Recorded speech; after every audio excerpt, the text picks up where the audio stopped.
Hi, let's jam.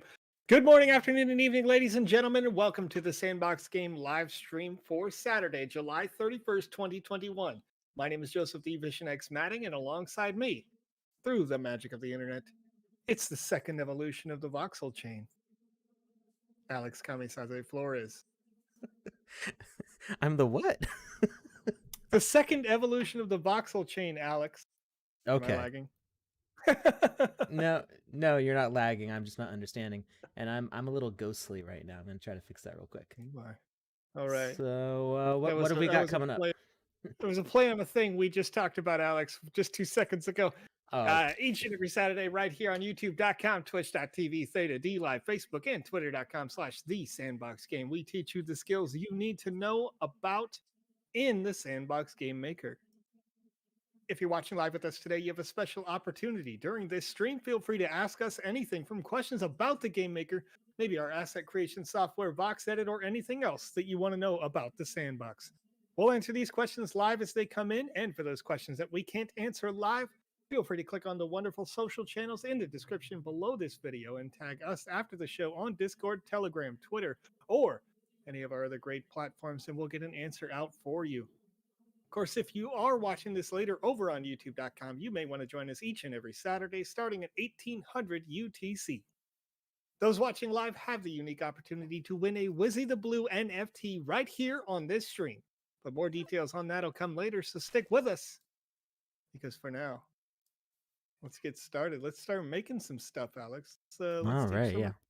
How's everybody doing? We are gonna make some stuff. So real quickly, there was one announcement that I forgot to think about, and now I'm thinking about it. We've got the second half of the music festival drop. So those assets are live now. I actually picked up a few this morning, so make sure you go and check out the assets on the marketplace. I think this is the video for the first one. So we've already shown this. There are some new assets which you could see in the video. They just aren't super visible here. Let's we can see them when we go back in time a little bit. All these crazy lasers that you see, those are by Asylum Seeker, one of our friends on the stream here. Those have, gosh, I think it's like 50, they're 30 or so different patterns. We can use one in the Game Maker now because I bought one, because I had to. Nice. I had to because I wanted to. And party laser. Let's see what all this thing can do. So it isn't going to look like a whole lot until you start your game. And you have to tell it to be an animated decoration with a specific animation selected. So we're going to set this to night, give it a little more ambiance. And let's see what all the animations are on this. Okay. Got bouncy ball, combo, 1, 2, 3, diamond, fan, flicker fan, floor to ceiling, machine gun. There's a lot here. So the easiest way to see all of these is if you go to the marketplace, and you can easily see them all playing. Here you have to actually launch the game to see what it's going to do, and this thing's just fun. It's got all sorts of patterns, so you can set up your event, your experience with some crazy laser light shows, and you can use this as many times as you want in your level. Select different animations. We don't have, except if you use the door behavior, we don't have an easy way to switch between two different animations in a looping way. So even if we were to set this as a door, it wouldn't loop. It would just play the animation once and then stop. So you have to do animated decorations, select the animation you want, tell it to be looping, and it'll just stay like that for now. In the future, we'll have more options to change animations over the course of your experience. So if you wanted to do some sort of coordinated musical choreography or something, that's a possibility. Let's see. Any questions in the chat here? The sandbox spa, sandblast your face for the exfoliation. Yeah, that I would at least want to wear goggles and a mask or something. There you go. Sandblasting, I don't know. That's a little rough, you know. It's a So little rough. yeah, a little bit. Just take some sandpaper and just Yeah, don't even think about it. goggles are for rookies. Yeah, just okay. Well, close your eyes. Just don't open them. Loyal says it would be nice if toggle behavior worked for animations. So, does it not? It did at one point, and it may have switched. Let's put this close to the ground so we can interact with it. We're gonna see what happens. So let's not do bouncy ball. We'll do combo 3. I don't know what it looks like. We'll find out. And turn on is going to be, or actually we want toggle message to be interact. Is interact not in there? Okay. We're gonna add interact. Initial behavior state is false. So hopefully when we interact with this, it will turn on, and then we can turn it back off. Let's see. So, okay, toggle off is working. And I can't see if I'm actually interacting with this. So we are going to put a indicator. Let's see.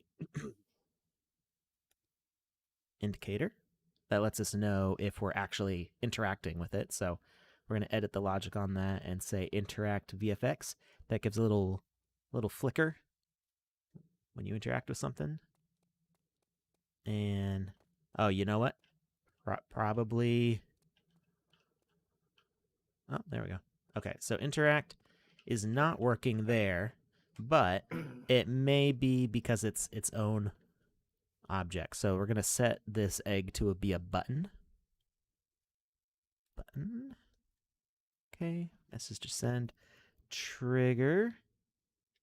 And we're going to display interaction true. Interact VFX.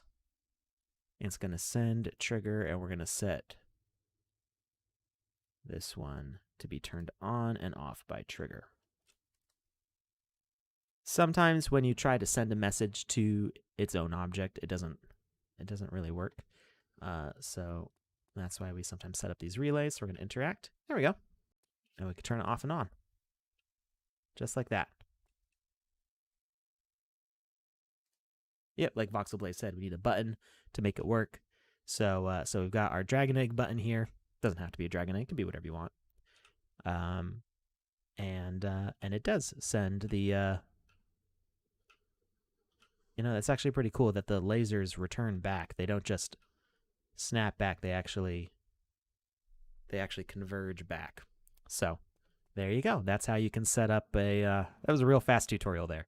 That's how you can set up a toggle behavior with an animated asset. So what else can we see in the questions here? No other questions? Well, there was one person who replied to my tweet. So, as you know, Wednesdays are gameplay days. We play your games. Saturdays are kind of tutorial days. We try to explain how to do things. And sometimes those overlap and mingle, but we try to keep them separate so people can plan ahead. So, Wednesdays, I'll send out a tweet asking for your game. Saturdays, I send out a tweet asking for your questions. So, you can answer me with a question on Twitter if you can. With whatever you'd like to learn in the Game Maker. And we do have a game jam ending in 6 days. So if you've got any burning questions for how to set up your game, make sure to ask. There was a question from somebody on Twitter asking how we could set up a coin flip with randomization to get like a heads or tails results. And that's similar to stuff that Cyber Dragon has done before, except he did it a lot more than a coin flip. He set up a whole what game was it? Was it Jeopardy or Weakest Link? Who Wants to Be a Millionaire? That's what it was. Who Wants to Be a Millionaire? Yeah. So he set up Who Wants to Be a Millionaire with, it was over 100 questions, I think it was, right? It was a lot of questions. So that 150 possibilities, but 10 questions when you play per game. There you go. So That is a little more advanced than a coin flip as far as randomization, but we are going to set up something a little more simple, and it will just be a binary option, if you will. So we're going to set up two lights, and these are going to be our decision makers, if you will. We're going to point them up in the sky, so it's really easy to see them. And we'll set two different patterns. Let's see. This one will be fan, and this one will be Pong, I guess. I'm not sure what those two do. Well, we can take a look at them and see what they do. So fan's a little wave, and then Pong bounces the blue back and forth. That's cool. Oh. Joseph's over there breaking things. And... I am breaking things. My apologies. As I have been working all week trying to rebuild our live streams so that they work more efficiently and more effectively, and I'm still currently troubleshooting how to get more than one video game input. Like as you guys can see here on the screen, hopefully by the end of this week, I'll have it possible where Alex and myself could both possibly be, let's say, in the metaverse at the same time. Yeah. And then while that's happening, you're seeing both, and you're seeing both of us, and you're able to see your tweets pop up on the screen and all sorts of other things. So making big changes. Joseph and I do plan on meeting up in the multiplayer once it launches, and showing y'all a good time, doing double screen tours. Let's see. There are some questions that popped up in the chat here. Let's see. Kripsky says, "Is Twitch where the cool kids watch?" Yes. It's a little. Whoa, let's not get ahead of ourselves, Alex. Okay, like the cool kids are watching where they're watching. You know what I mean? That's true. That's true. Well, if they're watching, they're a cool kid. That's really what. That's what I'm saying. Doesn't matter where you're watching. You're all watching through Restream for what it's worth. It's true. Yeah, our chat log is an extended list from restream.io, so we can see you over on Twitter, where I see Wallace says, "What is the Sandbox?" So the Sandbox is a blockchain-based game development platform. It is also a publishing platform for those games. You can use VoxEdit as part of the Sandbox ecosystem to create assets like this S portal sort of pedestal. It's not a pedestal, but let's say it's a coin for the sake of, since we're zoomed out and we have no scope or scale. It's more like a manhole cover than anything else. That makes yeah. So that asset could be created in VoxEdit. You can do all of these things for free, with the exception of publishing a game would require a NFT land, and a non-fungible token. NFT means that an individual asset is serialized and tracked on the blockchain so that you know that the one is the one you own. And if you sold that one, you would later be able to identify it by its individual serialization or fingerprint to maybe reacquire it later if you were so inclined. Totally up to you, but fully traceable. So that's what makes it different from the previous Sandbox version. So I'm going back and writing down some of the questions because they actually started coming in kind of quickly. So somebody asked, how's mobile coming along? As far as I know, mobile is not being actively worked on yet. It's something that's in our roadmap for the future, so we definitely plan on mobile, current consoles, and other types of devices that may be around in the future. Who knows? There's always a constantly changing landscape there. But as far as I know, it's confirmed working on the Atari. Oh, I forgot what it's called. The Atari box. What's it? It's got a name. You know what I'm talking about, right, Joseph? The Atari console, the new one. It's like a PC the VCS. console. VCS. The thank Atari you. VCS. Yes. VCS. Yeah. So it's working on that. For the time being, it's mostly on PC, but we are still in alpha, so there's a lot of changes yet to come. A timer that triggers game over, that is something that we can look at. That is a default function of timers in quests, so we can take a look at that in a little bit. Lucas is right. Asks, what skill have you learned since you started building in the sandbox that helped you build other skills, or what was something that you found to be difficult that you didn't expect to be, and how did you get past it? That's a deep question. That's a very like thoughtful question. Um, well, gosh, I mean, I've learned. I mean, the game maker's evolving with us as we learn it, and it's kind of got a feedback loop where Hmm. as we encounter things that we don't know how to do or that it can't do, we give feedback and changes come that enable those sort of things. So it's kind of it's a really organic learning experience at this point, because we're coming in on the early days of the game maker. There's going to be so much more that opens up as time goes on, and hopefully we're able to keep up with it as it grows. So I don't Yeah. know that there's any specific skill that I've learned that I wouldn't say that I didn't already have. It's more just the skills have gotten refined and sharpened, because I've been dabbling with game makers for uh, more than 15 years now. So this is uh, just kind of like a progression of the journey I was already on, for me at least. Yeah. Um, let's see. Well, I want to hit on that here. I think that Yeah, absolutely. ironically, the things about building haven't really changed much for me, because I think that building is a little bit more just like exploration of yourself, I guess. Like wherever you're willing to go or push yourself to, you will get to if you want to, right? And it's a matter of like just patience and time. And that's for me personally, like I've the one thing that I can pride myself on isn't necessarily an individual skill. Like I don't it's harder for me to write, in on a resume like I've done this, I've done that, right? But Mm, in with regards to the game maker, it's pushing that persistence for me even further. Where trying to learn new skills, like learn a new language or whatever, it's kind of similar to that. So that has been interesting, because regardless of what comes day to day, it is constantly something new. Kind of, I think you mentioned that, Alex, that it's refining skills.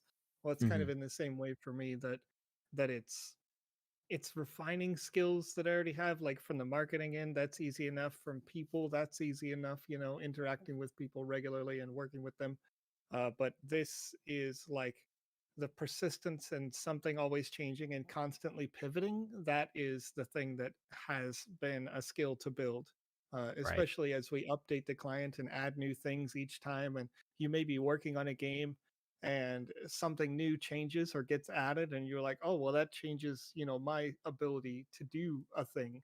Not Right. that you couldn't already do it, but now you have more possibilities, right? And so you pivot and you change and you adapt. So adaptation is the biggest. There's another good question from Okay. Cryptski. Is it possible to make a side scroller with depth? Absolutely. We had one really great entry for the game jam that just ended a couple weeks ago, which was um, my brain is so fried this week I can't remember names of anything. Oh no. Joseph knows which game I'm talking about. We played it on stream for what, 2 hours, something like that. Is it Um, lucid? Lucid, thank you. Apparently, I'm Yep. not very lucid right now, so that's the name of that game. So check out Lucid on the Game Maker Gallery. And if we have time at the end, we can take a peek at it just so you see what it looks like. It's You can use the global parameters to change your camera settings. So we'd have first person, third person, angled, and top down. So angled, you can Mhm. actually set uh, the specific angle that you want the camera to be pointing at, and whether it's locked or whether the player can rotate it a little bit. So you can actually make it so it's a totally fixed camera rotationally that just follows the player around wherever they move on the map. And that would get you a 2D side scroller. Then you can sandwich the player between invisible walls, so that way they are not trapped, but just so you can you keep them from escaping the 2D area that you want them to explore. So there's a bunch of awesome techniques that were used in Lucid, And I believe there was another game that used kind of a 2D platformer one, but I can't remember the name of that one off the top of my head either. Um, and those effectively used stacking of the levels throughout. So the way Lucid did it is it left the camera so you could rotate it around the player because it kept flipping which side of a wall you would be on, and you needed to be able to control the camera so you could see the player. But it kept it uh, at a side angle, so you couldn't tilt the camera up or down at all. So it had a 2D platforming feeling while still enabling people to kind of peek around corners and stuff like that. All right, so what we are working on right now. Oh yeah, Going Postal also had a fixed camera, and then you can also do this with top down, where you point the camera downwards, so that way you can do things like a maze. So there's all sorts of fun things. Um, Yeah, so you can use the whole one by one and not waste space. Yeah, so the way Lucid did it is like there were stacked wall sections um, going into the depth of the level. So you'd have the whole 2D plane that you could run around, and then the levels they worked their way through the Z space, if you will, of the level. Um, but it was done very carefully so that way the camera wouldn't get blocked by the other part of the level. So the camera was always like swinging inside the gap between those levels. So it was pretty cool. Um, all right. So what we're working on right now is a coin flip mechanic. So what I've done is I've set up two lasers, each with a different animation, and they are set to use either A1 or A2 as the message to turn them on, and they're not set to loop. So hopefully they'll stop when they're done with their animation so we can play again, but we'll see how it works out. So those messages should get sent out by this relay. So we're going to use this egg as a button, and I'm just using the items that I have on my hotbar. There's absolutely no reason why it has to be an egg. We're just having fun with it. So we go and interact with this dragon egg, and it should trigger the messenger. We're going to slap a message onto this bird that gets sent out. So whichever receiver it's closer to should set off first. Now that I'm thinking about it, this might set off both at the same time if I do it that way. We're going to experiment with it and figure it out. All right, so it's been actually a while since I've done this. So you're in for a little adventure with me here today. Any other questions in the chat, Joseph, that you might be able to tackle there? I'm looking for some information on this just to help out. Douglas Moreno asked over on YouTube. I saw a tweet a while ago that mentioned there were 10,000 new users per week. Is there somewhere one could go to view this or other the Sandbox statistics? And I am trying to pull it up for you. We've got DApp Radar is showing some interesting information, but I want to make sure that that's accurate to current, I guess. It's only picking up like recent volume. I'm not sure that it's exactly what I'm looking for because you're looking for social data. So we'll get something in for you. Give me a minute here and I'll try to link it. Price history is really easy to find, but that's not necessarily what you're looking for. So NFT sales in a recent time frame is pretty easy to find.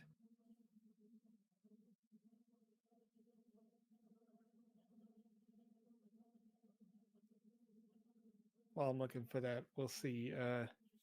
We'll see if I can find some other questions here.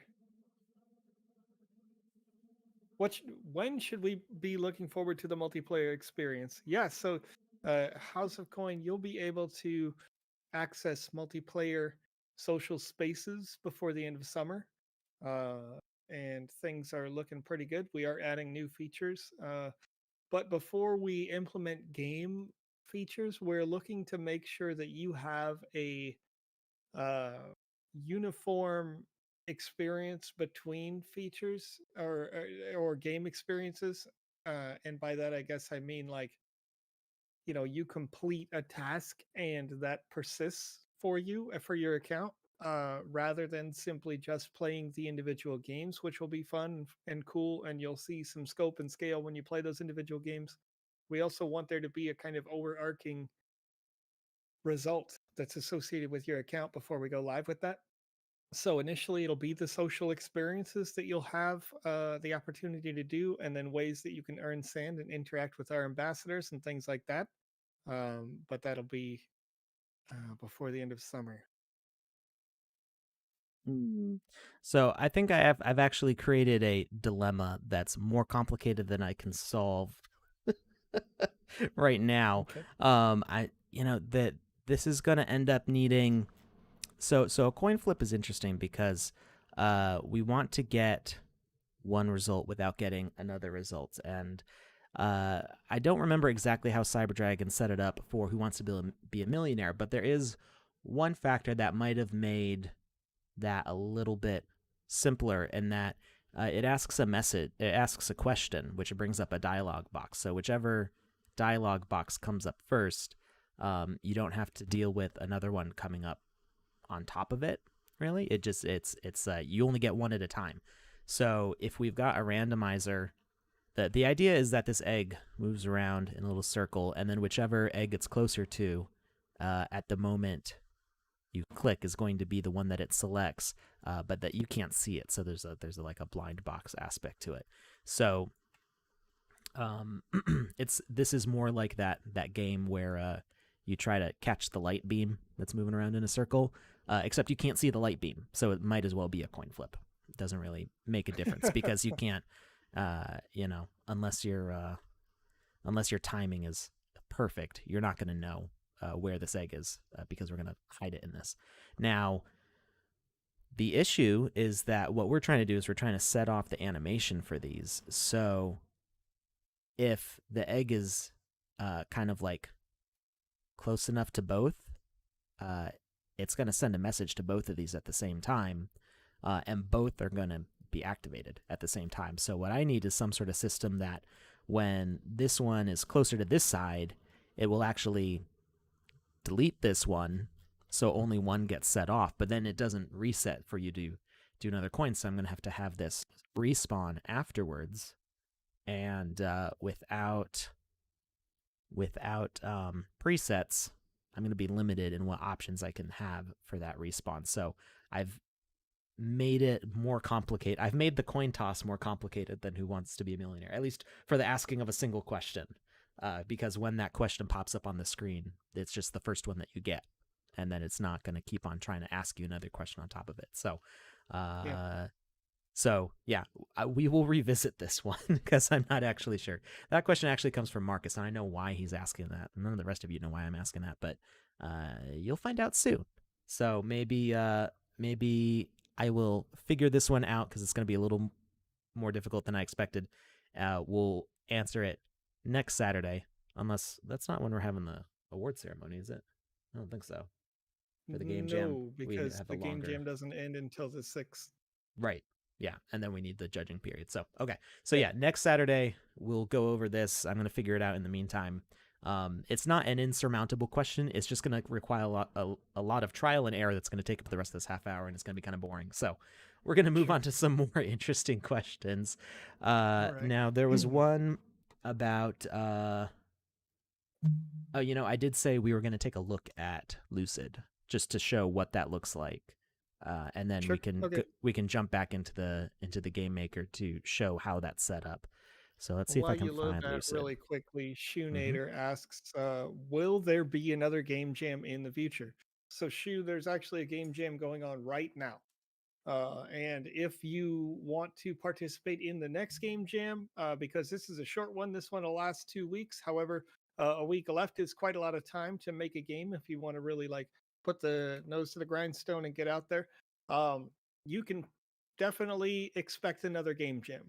This one is a really quick one that we wanted to test out and see really quick, how the community how the community responded to a short-term game jam, and we'll see what comes of it, right?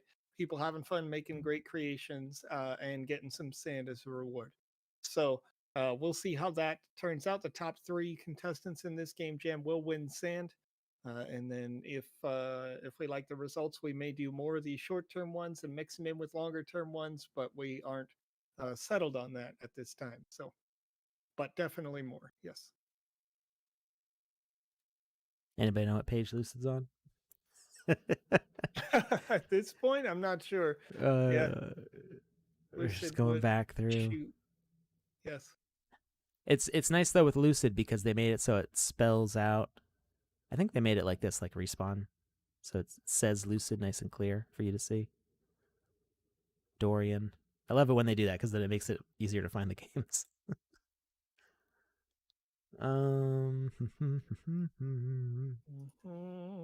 It's in here somewhere.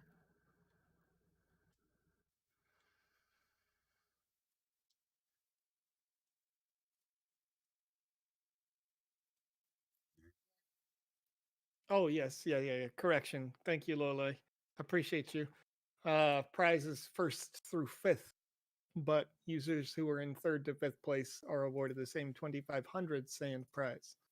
So that's my fault. Off the top of my head, I just remembered 3 line items on the thing and didn't usually when I say something like that, I will open up the article beforehand. But it's a quick one, as they say, right? So it wasn't on 30 or 31, but I did see my gallery, which I think I remember being before Lucid was put on the gallery. Let's see. Hey, there it is. So this is Lucid on page 37 by Kodazeni. And we're gonna play it for like 2 minutes just to show you what the experience looks like and kind of how things stack up. Okay, cool. House of Coin asks, are the only games launching in Season 1 the Game Maker Fund game? So yes and no. There are some other social experiences. Pretty much everything that is launching in Season 1 is Game Maker Fund sponsored, but not entirely everything.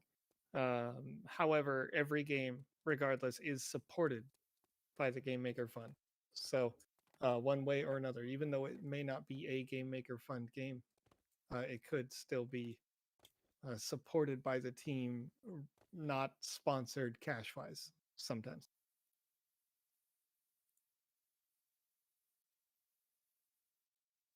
All right. So something very helpful that Kodazeni did was to give some instructions on how to control the camera because people coming in from the sandbox may have not played a game like this before. They may have played, a dozen or 2 sandbox games and not had anybody lock the camera like this because it is a very specific design choice. So it is helpful to have those quick little tutorials on that. And you can kind of see the stacking. You can see right over my shoulder here, there's some walls down there in the distance you can see. And and you can tell looking down that there's a level here, but it doesn't really reveal anything to you.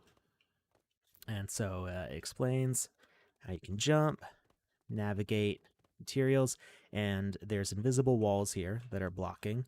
Now, fortunately, Kodazeni's in the chat here, so this will we might get some insider info. Are there invisible walls here with the gaps in them, so that way the camera doesn't get obstructed? Is that what's going on?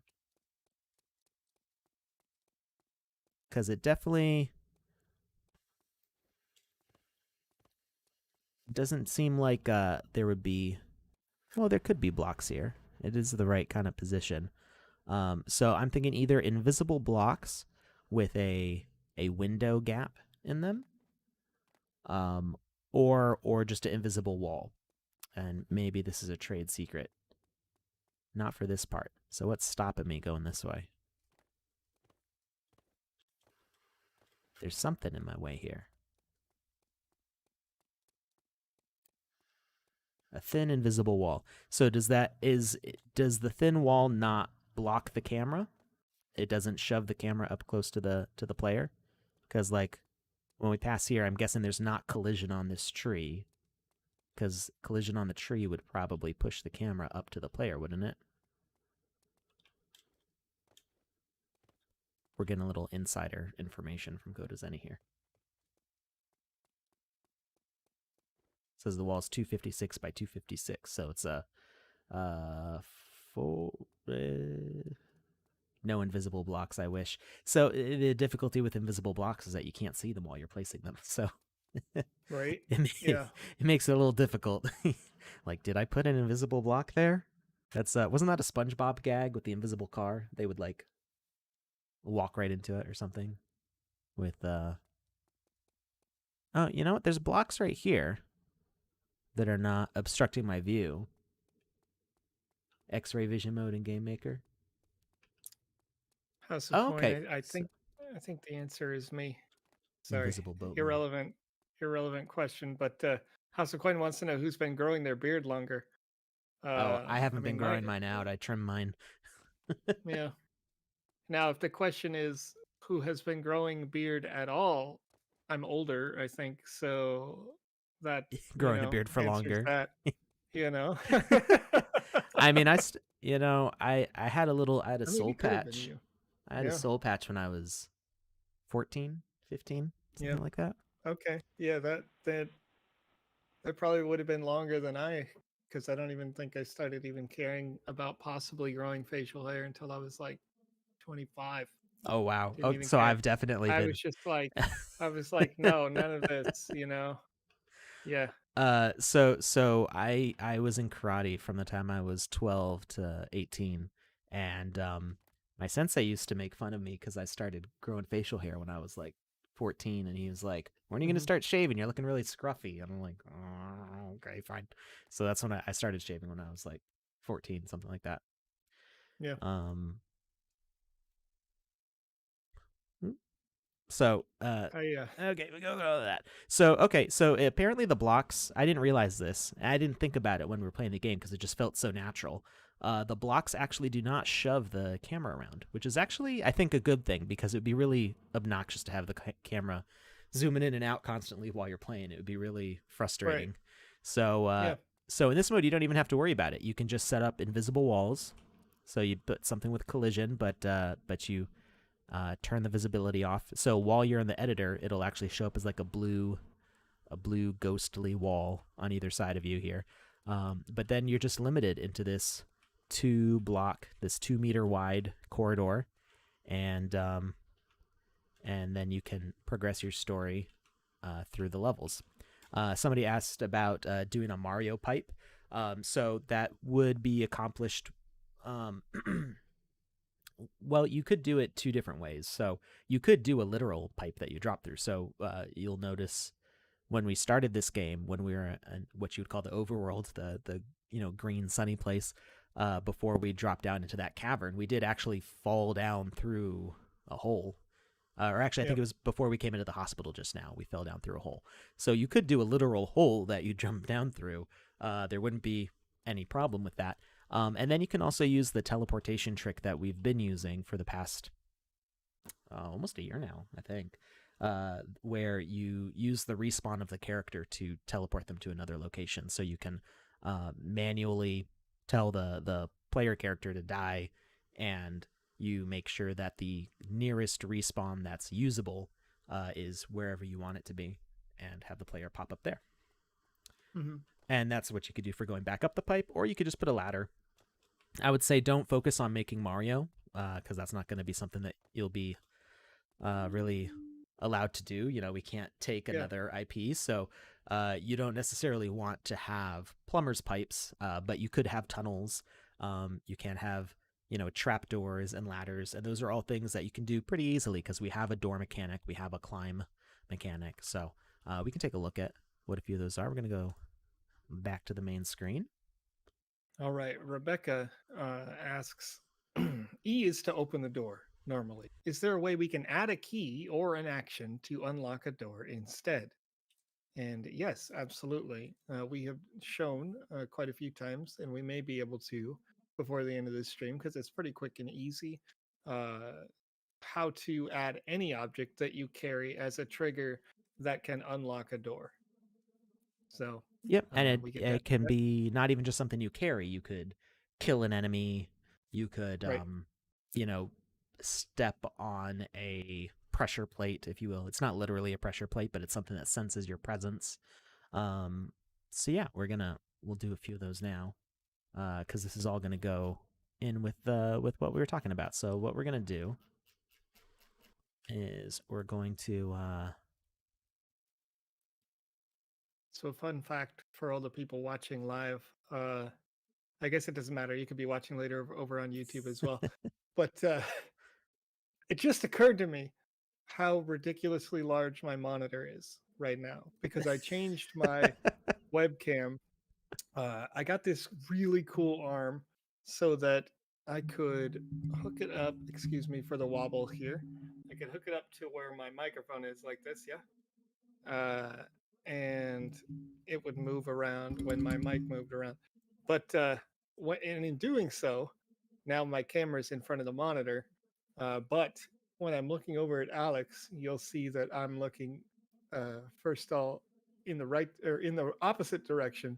But look at how much my head moves. It's ridiculous, right? Because I'm literally like looking in Alex's eyes, and my head is like 45 degrees off to the side at this point. It's so crazy. But just for fun, I'm gonna share a little tweet of what that looks like here in a second, guys. Just oh man, it's ridiculous. It's ridiculous. Dude, you guys are gonna be on camera. It's gonna be you. Boop. I click this.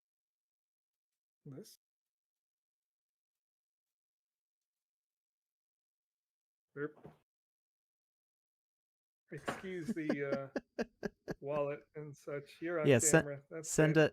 a link to the tweet in the chat, and we'll take a look at it. I will do it. We'll do it. Boop. We're gonna see how goofy Joseph's setup is here. Simple. Hashtag TSB Live. Again, forgive the wallet on the top of my riser, and it's a bit of a mess, but whatever. It is what it is. This is life, right? This is what we're living. This is why I don't do selfies. I don't want anybody to see the squalor. All right, I got you in hashtag TSB Live, and I'm going to show you guys in the chat what this is ridiculous. It's ridiculous, but this arm is super cool, and I'm super happy about it, and I'm glad to actually be able to put my face centered now, so you guys don't have to see like all the nonsense on my desk because it was pretty well risen. So let's see here. There you go, folks. If you care, there it is. That's the new rig, and it's mounted to the side of the arm itself of my microphone, so I could move it all around anytime, do whatever. How much was the arm? So the arm that connects to the arm there is about $28. But what it does is that red handle, when you open it up, you can twist it this way, or it has two what do you call those? Like ball joints, and all of it goes loose if you unlock that one screw, essentially. So you could have it go any number of directions, turned up, down, sideways, whatever. But it's I yes, I apologize. It's a large screen. I know. I got a lot of desk and a lot of stuff going on, right? Pretty soon you're going to see me mostly on stream like this as I manage all of the different kinds of screens and stuff that's going on here. In a second, I'm going to add in social options and things like that, so you could do hashtag TSB Live. It doesn't work yet, but it will, and you'll be able to see your tweet on the screen along with many other cool features that we have going. So but yeah, that yes. I didn't want to cut you off earlier. Coda Zenny says that they're actually doing a breakdown in depth of how they set up Lucid on their stream. I think we could say maybe when that is. I didn't see if yeah, if you have a time, let's Let's get people in there hanging out. Yeah. Let us know, Code is Any. Put it right in the chat and let us know when we can have people join your stream and check out your very cool game and how everything got set up. Maybe you got some videos on demand, so that way people can catch up. All right. Oh, that's true. Yeah, if you have any VOD as well, yeah. Like I know you're doing the streaming all the time, but if you take your VOD and you put it over on YouTube or something like that, that would be a pretty cool one for everybody to see kind of how that breakdown goes.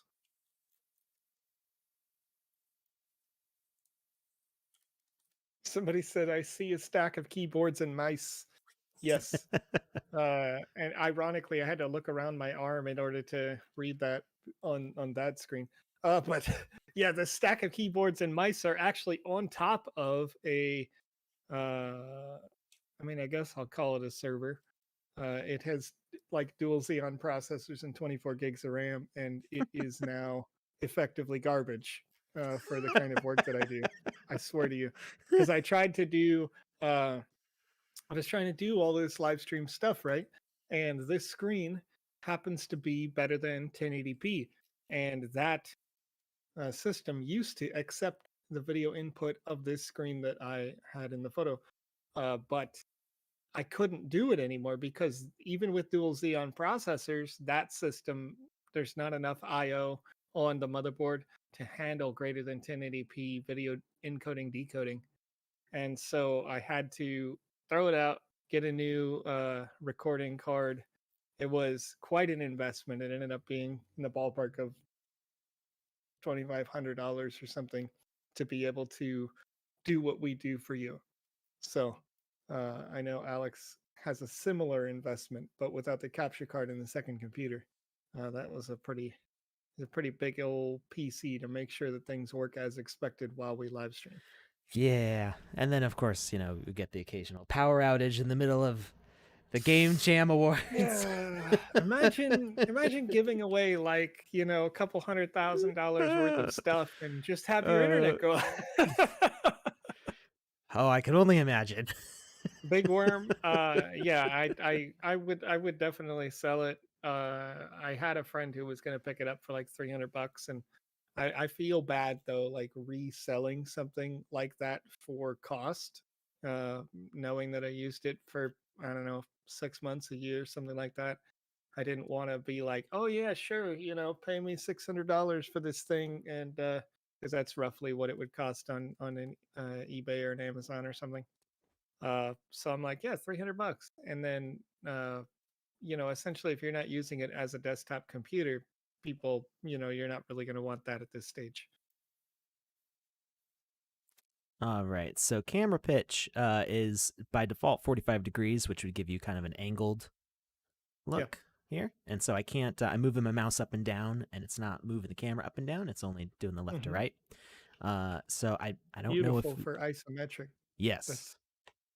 Yes, wonderful for that. Especially if you wanted to do if you wanted to do something like wow, me and the names are not friends today. Diablo. If you wanted to do something like Diablo, where you have people running through a dungeon area and you don't want it to be that third person over the shoulder kind of Skyrim vibe. You want to give people a more strategic view of their environment, and you don't want that camera to keep on changing its position, going in and out. You could do stuff with like dense forests of dead tree branches all over the top of your character. And having that fixed camera means that it's not going to keep on pulsing the camera every single time you encounter a collision with one of those tree branches. And you could do something really cool and really cool stuff with the environment that way, but keep people with that specific camera angle. Now, I'm not sure if it's 0 or 90 that will give me a side view. It is 0, so 90 would basically be top down. Can we do upside down? I've never tried. What if we do like? What if we do 120? Yeah. Uh-oh. It puts it back to 90. It's limited 0 to Oh, 90. what a shame. No What a shame. fun. What a shame. They don't let us do anything cool, do Yeah, they? right. No, I gotta have a laugh. I gotta I gotta have a laugh real quick, Alex, because I discovered Yeah. something. Okay. And I don't know if you've discovered this recently, but you probably have. I found out this week, or it had occurred to me, that while I do find it fun to look at price action when it comes to the sand token or ETH or BTC or whatever, I don't have to do that anymore, and I'm in a really weird position Uh, because I saw a tweet come through where they specifically tagged me, and it was basically one of those tweets that's like, "When will sand moon?" And I was having a laugh about it just this morning because it had occurred to me that it must have recently done that, right? It must have recently significantly increased in price for sand because that's the only time I get those questions. Or, but they ask like, after the fact. yeah, like people who have recently invested because it has skyrocketed tend to be the people who ask, when will sand explode in price again? Ah. And anyway, it made me laugh because I was like, I never have to look at a chart again for sand. I just have to wait until somebody says, "When's it gonna moon?" And then I'm like, oh, it must have just done that. This is a good week, right? This is great for us. No, but yeah, I mean, it's just a joke, but Oh, also like legitimately did happen this week, and oh, that's it. That's hilarious right there. I just I whacked the springs on my microphone. It actually sounded like like you crashed a cymbal on like a drum set, like you just had off to the side. Alex is like, just All right. So what we've got oh, going on here is we've got the angled camera. We set the camera pitch to 0, which gives it that straight across the top view. And then we set the camera yaw, which is the spin around the character, to 90. Because if we left it at 0, you might have seen me playing around with that. It's this view. It's pointing. The camera is pointing north at 0. So if we point it at 90 degrees, that means we've done a 90-degree turn on the compass to point it this direction, which would be east. Spoin clankers, what are you doing? what is it? Hashtag spine time? Oh, yeah, the exclamation mark spine. I don't know. Geez, Thank you, Big Worm. Big Worm says I'm really good at the Game Maker. So, I would say the current reigning kings that you should listen to about Game Maker stuff are Kodizeni, who's in the chat right now. We're talking about joining Mhm. their streams, where they talk about their game Lucid. Also, I would say Andy Ritchie and Cyberdragon are some of the most creative brains right now in the Game Maker. Earlier days, I had a lot of time to play with the Game Maker, and I was using it a lot every week to make new game experiences. And Mhm. lately, I've been so involved in asset creation that I haven't had as much time to play in the Game Maker. So my brain's not quite fully clicked in with the Game Maker, but I still know a few things. So Yeah, we had Clankers doesn't know how that slipped out. Just sometimes Spoin just happens, you know? Sometimes it I'd say does. obviously in terms of like different aspects, like we're not just talking about the fanciness of a game, but if you're talking about like the how to build a game, I'd also give a shout out to Aladev in the chat. Hmm. They've they've created some very compelling storylines, and that matters a lot. World building matters a lot. And then obviously Voxel Blaze, who had won in the last game jam. That's always good content coming out of that because a game is, as much as it is about mechanics that we teach you here, it also is about how you present to your audience, um, and our judges, the biggest weight that they had appeared to put onto each one of those games when they were judging in the last game jam was that storyline content, not just fancy mechanics and things like that. Of course, ironically, like I don't know about you, Alex, but I was sold on fancy mechanics. So I saw the results of the game jam, and I was like, wow, that is not how I voted personally, you know. But also, like, it does matter, right? Like, Yeah, and when I look back on it, I was I was looking at the like you're getting a lot of bonus or wow points from me when you make a new mechanic. right. But you look at a game that is successful out there, you know, your God of Wars or Uncharted or something like that. And I don't know why I only just cited PlayStation games there, but Gears of War. Uh, I mean, PlayStation's been killing It's it in terms of PlayStation creating a exclusives. great, They're the compelling only story. ones that can do Yeah, that. yeah. There's not a lot of honestly, like there's not a lot of cross platform games that have compelling stories these days. Hmm. You know, I mean, Battlefield is totally not even doing a single player period in the next one. They're just gone with it. Uh, you know, Call of That Duty, it's was been there, one of the but judges. That was their biggest thing, was the fact that people have been doing narratives in their yeah, sandbox games, and that's something. And it's funny because somebody who's totally a developer that I follow, who's totally outside of crypto and sandbox stuff. I just follow the stuff that she works on. Was commenting how the 2000s for games was really about procedural generation, yeah, and how since the late 2000s and the 2010s, games like Minecraft kind of really kicked it off. That and Binding of Isaac and Risk of Rain and all these games are really big on procedural generation. They're a lot of fun, but eventually you get tired of the mechanics and you kind of want to you want a story, a plot that drives you sure.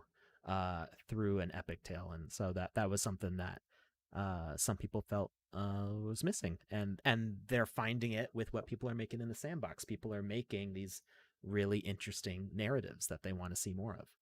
So that's Yeah. exciting to be involved in that. Well, yeah, and it kind of has an ebb and a flow too. Like if you look at what games are, you know, your game of the year and your indie dev games of the year, like those will go right back and forth with those gameplay styles. There are Hmm. those that have procedural generation, you know, Hades. If you aren't familiar with that game, it's a you call it a rogue light, which is to say that you finish the game and then you start the game over when you die. It immediately starts you over with a progressive power level, and then you can continue to play through it. Hmm. So a game like that, which is perfectly possible inside the sandbox game maker, you can make a similar game so long as the user doesn't leave your experience. They could die, come back with persistent skills and improvements and things like that, potentially. But the that game wins game of the year, you know, right after a game like a God of War wins game of the year, and it's like, how do you, you know, so it's okay, to, of course, as a developer to make both, to make that game that has that compelling storyline experience while also making a game that's purely, you know, grind it out, have some fun mechanics. And then I'm going to get to some of the questions or chat that's been coming up here. Shuinator asks, "Will the sandbox be in VR?" And we do not, for at least a long time, intend to be in VR. If you look at the roadmap in our original white paper, we had planned to do first this, which is the Game Maker game client on PC, and then transition that into mobile so that the game client is functional and operates well on mobile. And then from there, console. So, you know, if I'm projecting, and this isn't set in stone yet, we'll say PS5, Xbox Series X, possibly the Nintendo Switch, as, you know, those are the next step naturally in progression. And then, you know, I guess considering that Valve made that Steam Deck and it's basically just a PC, you could say, hey, we're on that. Uh, probably sooner than the other console. Yeah, I was gonna Um, say, as soon as that's available, you'd probably be able to play through that. It yeah. may And it then may only you allow mentioned, Alex, installing of Steam games. I don't know about that one, so we'll see. well, it would Somebody's gonna only hack allow it. installing of Steam games, but I'm going to guess that if It's Steam gonna be allows for blockchain based games, then we would be able to get onto their marketplace. But we're not attempting to do so at this early stage. But Right. yeah, I don't think it would be that hard of a leap for us to do so. Yeah. When you see other games with clients doing that, like RuneScape, for example, has a client and forever just existed on the web browser, and then they went on to Steam recently. So I think that the opportunity is there. Anyway, so let's say we get through all those steps. Well, we might do VR at that stage, but that's probably like 2023, 24, if I was to guess, because a game must be designed for it inside the sandbox. You can't really take VR and do a game like Alex is playing or showing on the screen right now at all, because you'd get into that game and be like, oh, I just have to sit still and not look around. It doesn't really work, except Right. for when a Yeah. developer would choose to possibly make a game first person. Let's see. Kripsky says, I think narrative is important. Hardcore LT players will appreciate it. Look at Zelda in terms of a sentiment to, a great narrative, and how that can drive it. Final Fantasy. And yeah, to that point, when you are making a game that has a great story, it doesn't really matter what it looks like. It doesn't matter necessarily what it plays like, as long as the gameplay is consistent. People are going to enjoy it. Let's see. Greenview Media asks question: can I see my Vox Edit assets in the Game Maker without having to put it into the marketplace? And Greenview, you cannot. However, you don't have to list it on the marketplace in order to see it. So when you're in Vox Edit, you say export to marketplace, that puts it associated with your account in the dashboard, but it doesn't mean that other people can see it or use it. When you request for approval for the asset from me, potentially, to have, let's say, a game designer that's not you be able to use it, maybe they're an internal team member, that still has to go through that way, because your email, your account has it stored locally, essentially inside your account, until you get it pushed into the marketplace. Then anybody can download it and use it in their game. Let's see. Returnal is a great new game. Like Hades, I agree. Returnal is very good. It's a shooter. So it's a little different than Hades, certainly, but Hades has some, of course, ranged attacks and things like that. There was another one that just came out that was really cool too, that has a crow in it, and I can't remember the name of it, but it's another roguelike. That one's not roguelite that I'm in the understanding of. You can die in it, but it just progresses normally, and it's a relatively short game, but pretty popular right now. It's cool.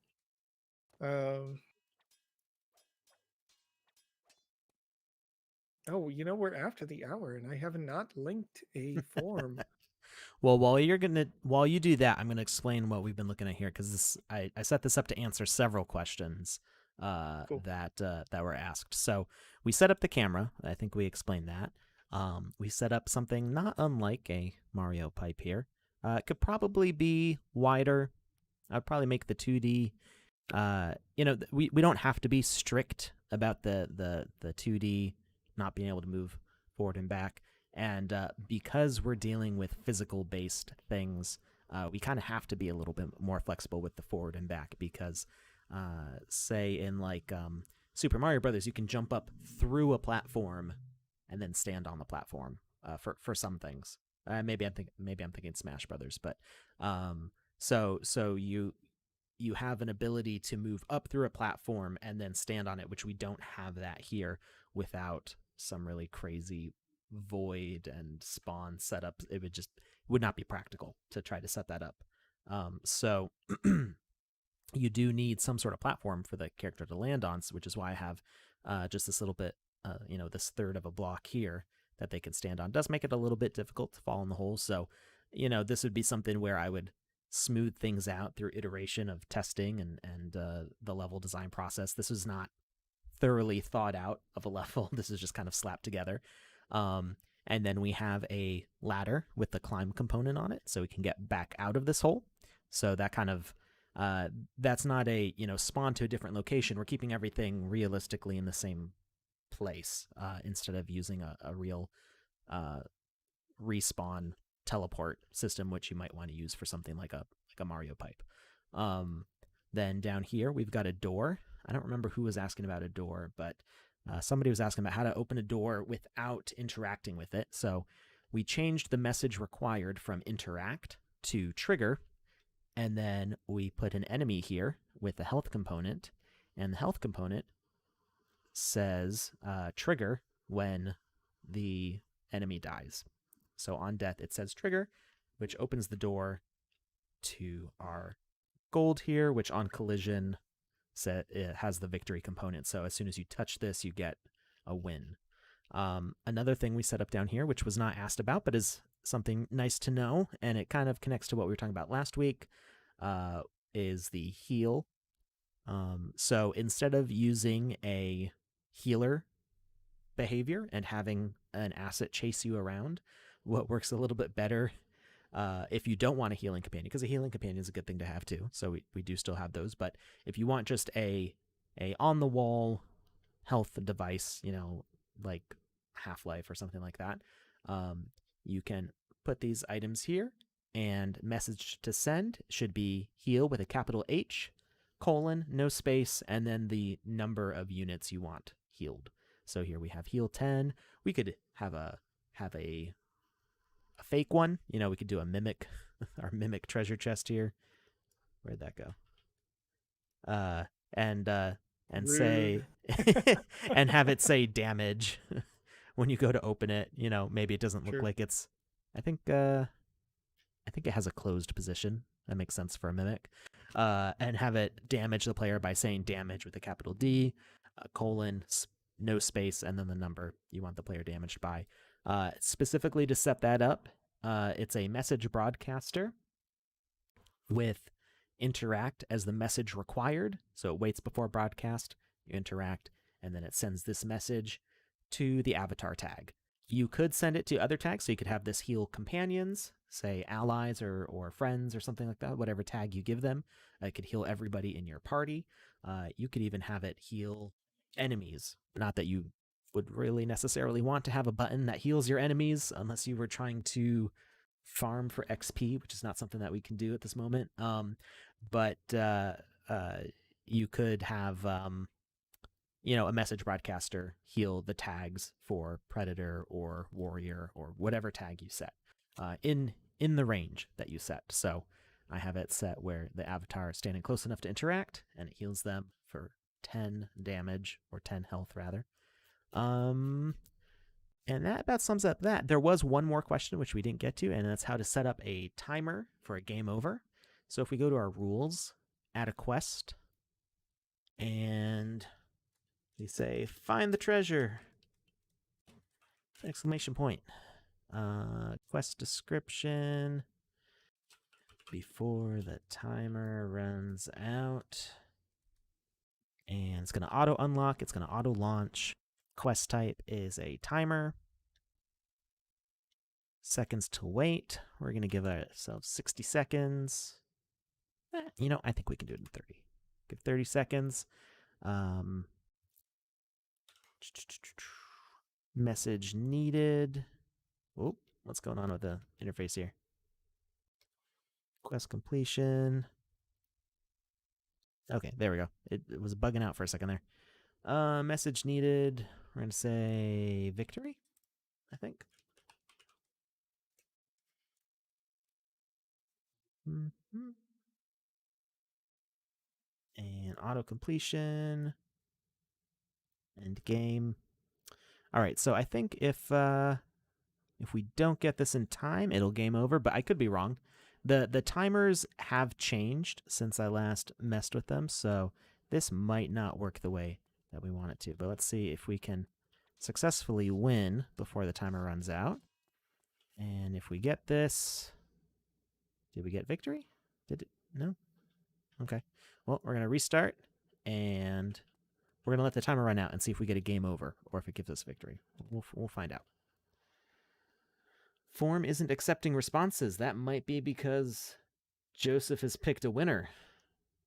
So while we wait for this timer to run out, Joseph, do we have a winner? That is true. The winner, in a number of 0 to 101 or 1 to 101, user Dion Fast over on twitch.tv That's right. It's once again twitch.tv, ladies and gentlemen. Oh no.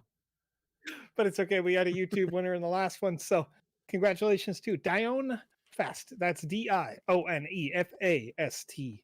You are our winner for this week's Wizzy the Blue NFT giveaway. Congratulations to you. And of course, if you did not win this week, feel free to come back. We've got about, 60 left or something like that, Alex? 70, something in that ballpark for It's Wizzy the 60 Blues something, I'm left. pretty sure, yeah. Okay. It's getting down there. It's It the is. number is going is. down, We and we're may gonna have to have to make figure out something else.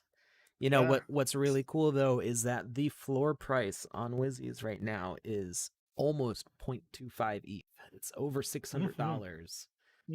Is the price that people are paying.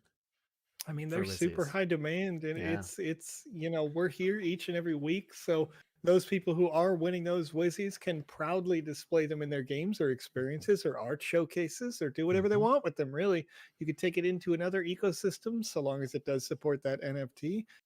So just have some fun, those distribution on that Wizzy should come soon. It looks like, Alex, you've enjoyed the low cost of ETH recently, so that's good. Yeah, sending them out has not cost very much lately. Yes.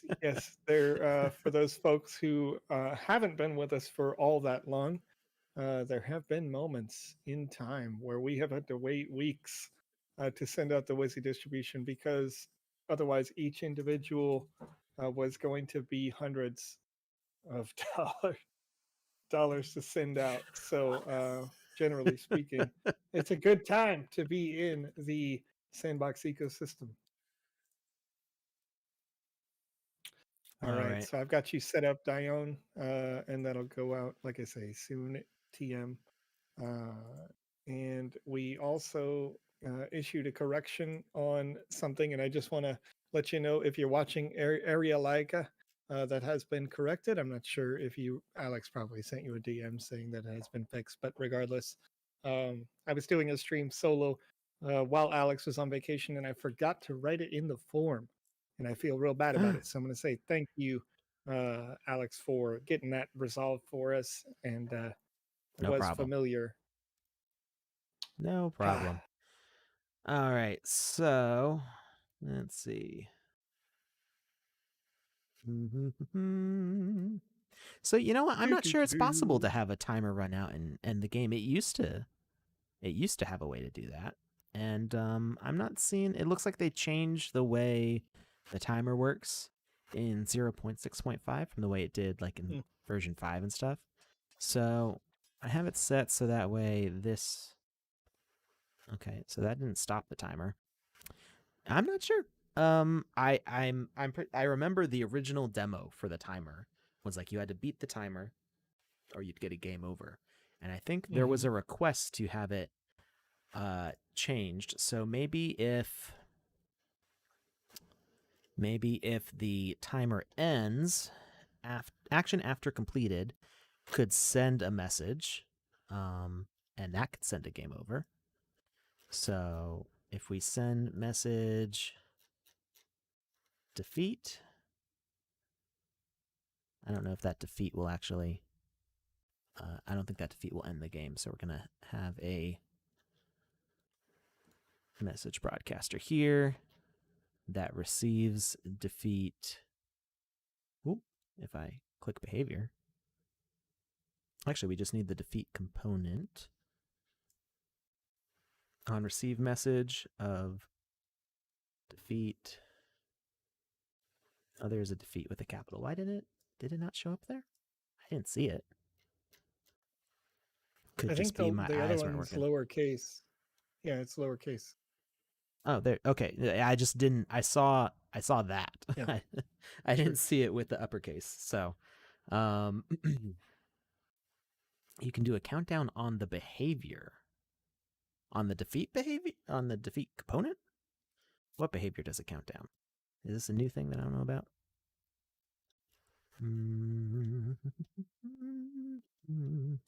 I don't see a countdown on any of those.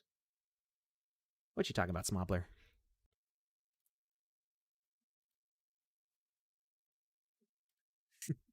Who won? That was it was just announced a couple minutes ago. I'm bad with names, as everybody knows who's been watching today, so I don't remember. I apologize. Okay, so if we let this timer run out, it should broadcast the message defeat. So I think our goal is to end this quest before the timer runs out.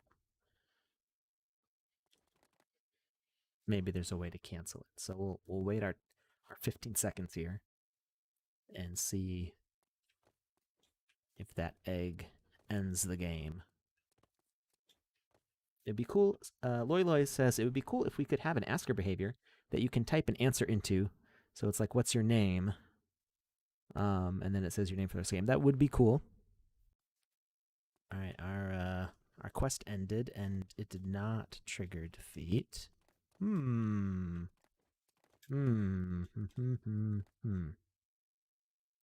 we still display the quests? Is there a quest objective list button? Golden bits. The answer to your question is Dione Fast. Thank was you. the user that won today. All right, so that didn't end the game. So I'm not sure if it's possible to do that yet or not. Now what so what you could do is you don't have to do it as a quest necessarily. You can set up a manual timer. So you could do basically a fuse. You can have, an object here and an object here, and this one when it collides with this one will destroy it. Like say this is a void. So you can attach a void to a moving platform and have it move very slowly over to here. And then when this is destroyed, it ends the game. That is one way you could do it. You could hide it all so it's not visible. But the thing is it wouldn't display, or you could have it, up in the sky, very visible, where you can see how much time you have left. The thing is you wouldn't have an on-screen display with a timer counting unless you matched up a quest to activate at just the right time, so that way it looks like it's the same thing. And then you have to time how long it takes for one egg to reach the other. But yeah, it seems like that message broadcaster did not go through. So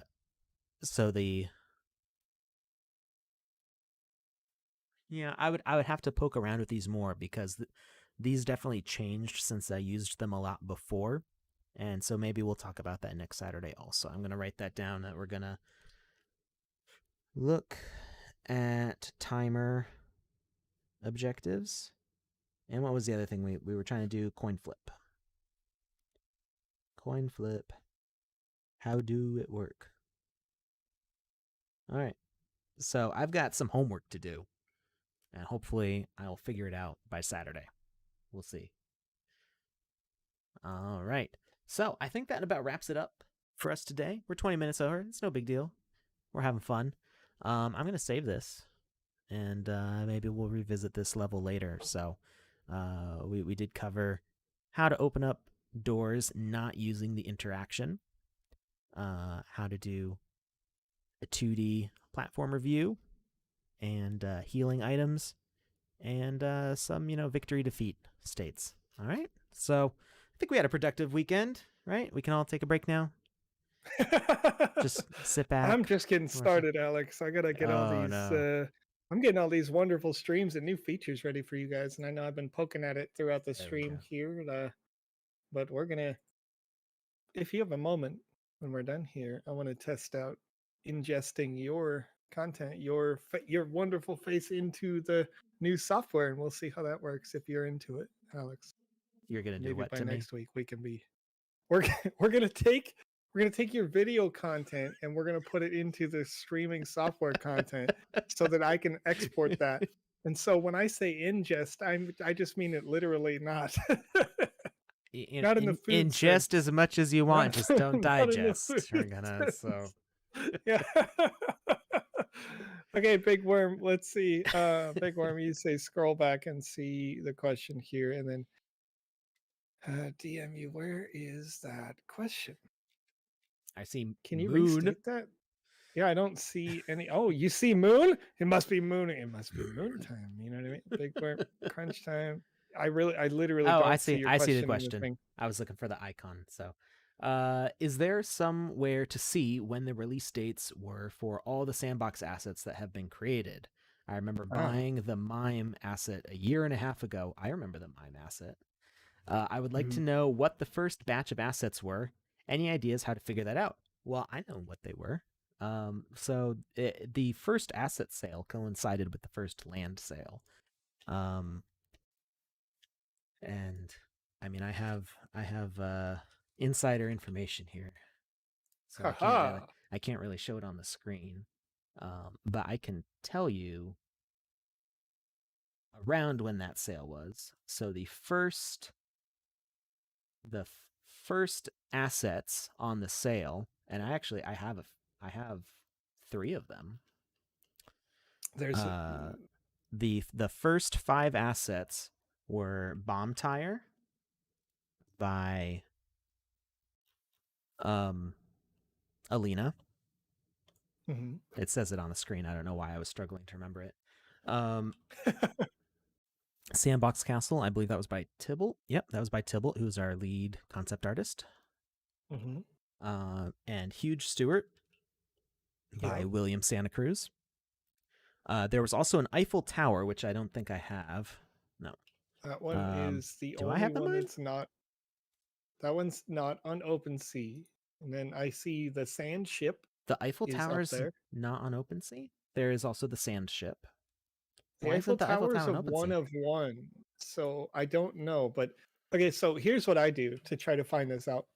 At least for those that are listed, I'm not sure. Maybe it's not listed as a verified asset on in the sandbox specifically for some reason. But if you go onto OpenSea on the left, you can filter down. First of all, I type the sandbox in the top. Make sure you get the blue check mark, and then in the left, you can click on type, Boom. and then you can It's check there. the asset box, and then you can hit oldest. I found It's it. there. Where did you find it? I, Where I, did you find it? I searched for Eiffel Tower, and then in the filters, I set the collection as the Sandbox. Very good. So Okay, how, this and is that's owned interesting by that that some doesn't show anon up as account who only that has it a doesn't show up wow. as the All old they have one. is a Crypto Kitty and the Eiffel Tower. It doesn't show as the Really? old one. Oh, I see it. I see it, but it's a bit further down there. Like it's after the Earth Golem, the Spider, Victorian Vampire, Toucan, Police Mech is in there, but like Police Mech is from all the the second Smurfs, sale. yeah. But all like the Wizard of Errata is actually listed as older than the Eiffel Tower, which doesn't it's not accurate. It's just wrong. I know the Eiffel Tower is one of Yeah, those one of ones. I think that was the it first was one of it was one. the first one of one. So there was 15 of the Sand Ship. Yeah, Sand, is it one word Sand Ship or two words Sand it Ship? is one word. Well, that would be why. There it is. Oh, they show up as two. That's There interesting. are. Yeah, and that's the same thing with Huge Stewart. There's actually four different object listings of So Huge Stewart. this was early days, and so there may be. See, this doesn't show that there's multiple. It just shows the one, and then for this it shows Hmm. 14, and according to my list, there's 15 total. So somebody may have done some experiments. So part of the original concept with these things, with the sandbox assets, is that you'd be able to remint them with different gems and catalysts. So you could upgrade your asset.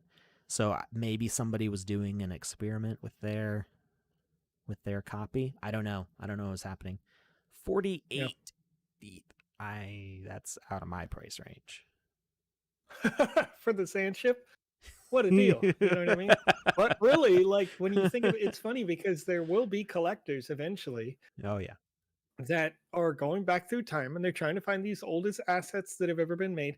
And you can it's funny because I look at the sand ship and I kind of see that as clearly one of the older assets that have been made because I would think, and this doesn't have to be the case, but the wings, right?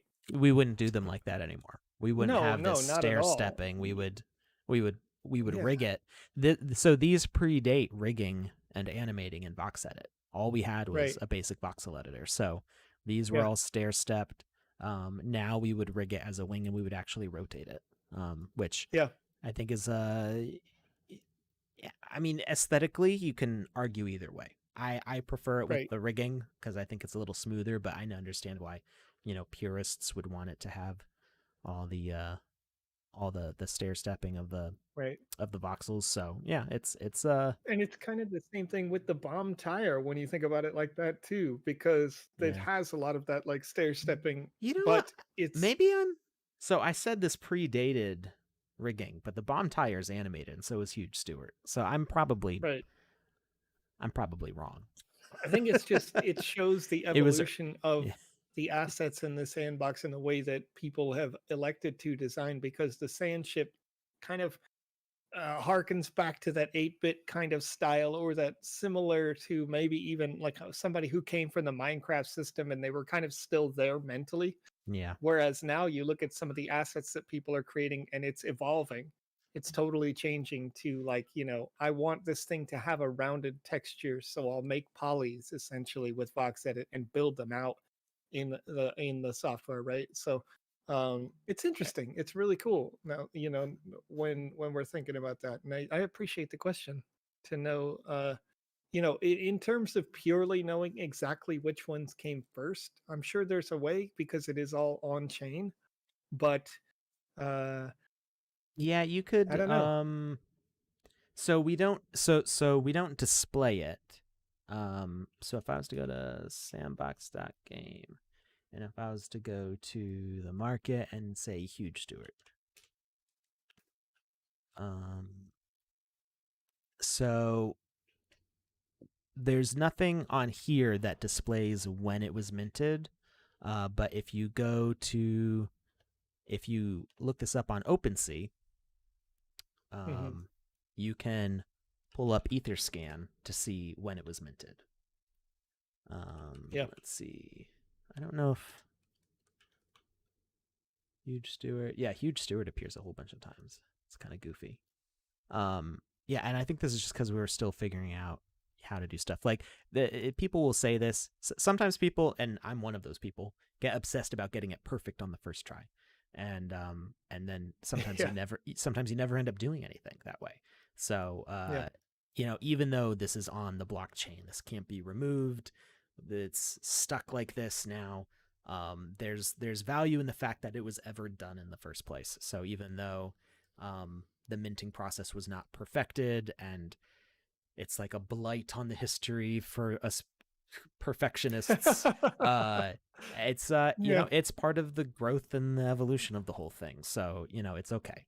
It's okay. Right. We'll be all And it right. kind of It was baby steps. yeah, exactly. It kind of like gets into the lore, right, or the backstory of the sandbox itself, and so you can see that again, the history kind of evolved.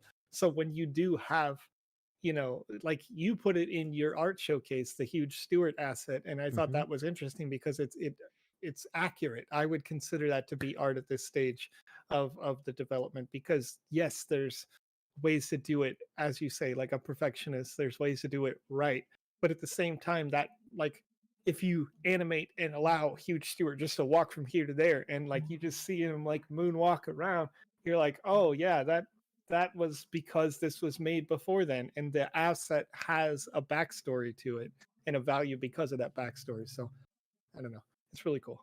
It's a lot of fun. So I don't know as much about Etherscan as other people do. I am sure that there is a way to track down this token ID on Etherscan because when you go to the contract, I think this is the contract for like everything because it says latest Yeah, 25 from a it is. total of 5,350 Yeah. transactions. Although that number sounds low too. Hey, I see Andy Ritchie here. Um, so I'm not sure which contract this is. We've sold more than 5,000 land, right? We had to have like way more than 5,000. So I'm not sure. I'm not sure what this contract is for specifically. It's the Sandbox asset. Maybe that's 5,000 individual assets that have been sold from the Sandbox marketplace. Maybe. Possibly, but I'm not sure. So I'm going to answer a question here really quickly that came through. First off, Arctic Mosaic asks, I know that we can gate access to a land, which you can, and I think even part of a land experience. No, you cannot. Just each individual one by one. Is there a way I can give a player an NFT that can go in their wallet if they unlock something or achieve something that is intended to be implemented, but not currently implemented, which is why you can't do that in your game maker yet. We are, of course, internally testing it because we do want people to have the ability to, let's say you have a user pay to play your game, and then they go through your entire game. We want them to be able to, at the end, at your discretion, possibly win an NFT, have it minted into their wallet as a result of winning, but not something that's in place yet. And in part, we were waiting for the integration as we have now started to work with the Polygon network for layer 2. That will be an essential component in order to make sure that your fees and such are quite low for doing that, because we don't want to necessarily impart on users, hey, if you want to win this prize, you have to take this big gas fee or what have you. So there's, of course, other possibilities as well, like all the users' potential transactions can be like ZK roll up or, put into this big singular transaction that then processes on chain and reduces fees throughout. So there's a lot to consider, which is why it kind of takes a while to get done. I'm deep diving more into the minting data, and I'm not seeing dates specifically here. Yeah, Flubberoonie said you can make it so that in order to get through a door, the game does check the user's inventory. But when you're talking about gating access, by default, gating access is to say, can they play this game? Yes, because they have this NFT. But the NFT at this time, equipment, inventory, those sorts of things do not work for getting through a door. You need to have the object, have the object that you can walk with, like physically in front of you, and then place the object, like let it go. We do want to, again, have the ability to have maybe a sword that you're holding be a trigger that can open a thing. But at this time, that's not a thing. Again, we're only in version 0.6.5 right now, so there's a lot of room to grow. But at least for now, when people have asked about the NFT, I just want to give this is the current status, yes or no. If it becomes a feature later, then I can say yes, right? But currently it is not. Yeah, we do. Yeah, right now the only ways that we have to open doors, or unlock them, or to do anything like that, a message has to be sent, and the only things that we can do for sending messages is we can have something die and send a message. We can have an object that has a certain tag go near enough to an object that's looking for that tag. So we could either carry an object, or we can it can be the avatar being sensed in the presence of that object, or it can be a character randomly wandering around and eventually it comes close enough to open that thing. But we don't have any way of sensing the player's inventory at this moment. It is something that we want to have. So it's going to get worked on, but it's just not in the feature set yet. So at some point, yes, we do want that. But it's not there yet. All right, so that was a rabbit hole, wasn't it? Yeah. So as far as I know, there's not an easy way to check yet. You could go and look at the transaction history to see when that object was first bought or traded or transferred.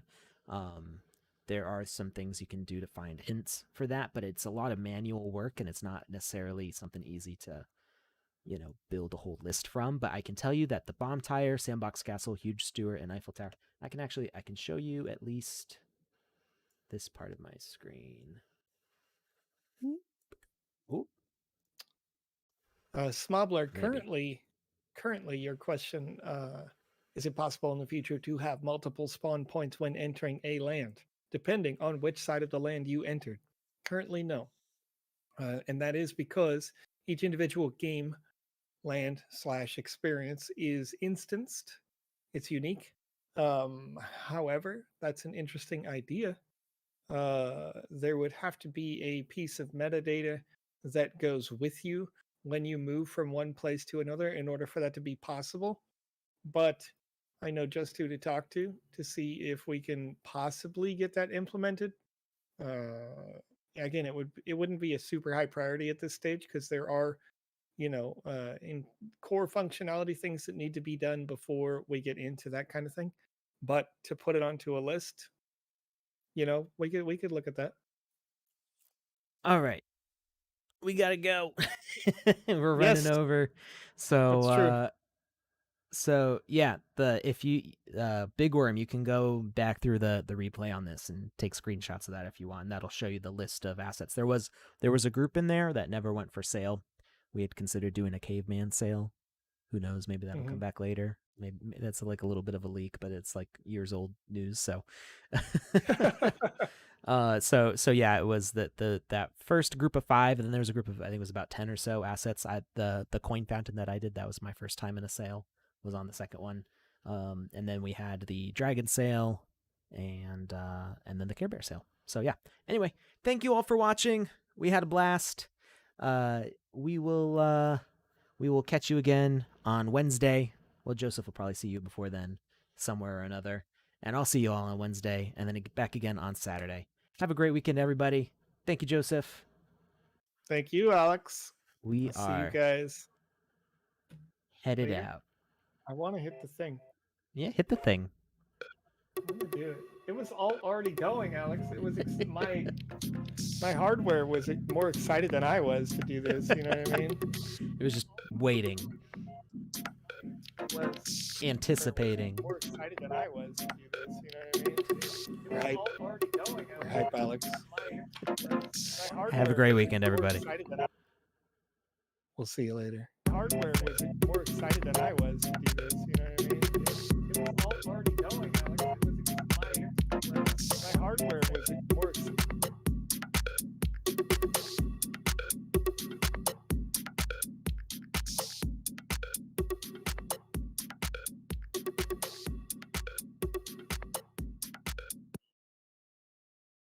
Killed it. Killing